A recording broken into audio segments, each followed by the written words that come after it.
Hey guys, Damien here. What do you call a man with no arms, no legs, out in your front lawn? Russell.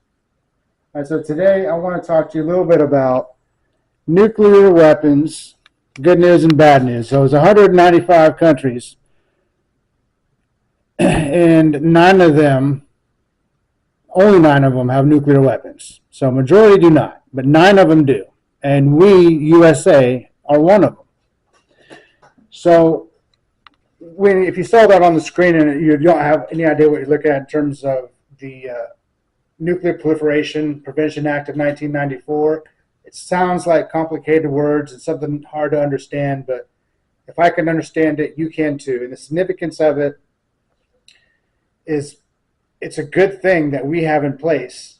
And of the 8 countries that have nuclear weapons, 4 of them have agreed to sign it. And 2 of those 4 are actually China and Russia. They agreed to sign it and say, yes, we will not point our gun at you, and you won't point your gun at us.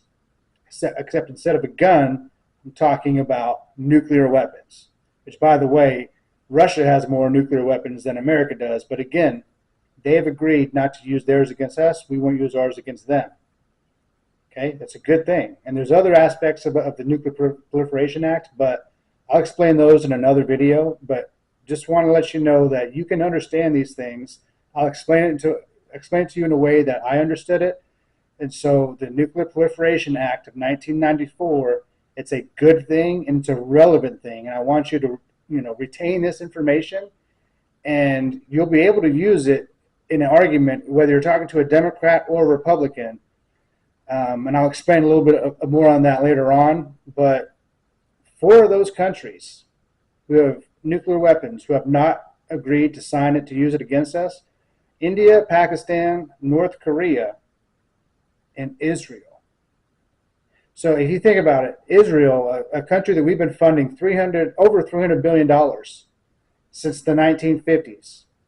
Remember what Israel was probably like in the 1950s, sand, huts, desert, and then we have paid so much money to that country to help build them. They are financially stable. They have free health care. They have a top military system in the world, and we have been giving them financial aid for military assistance.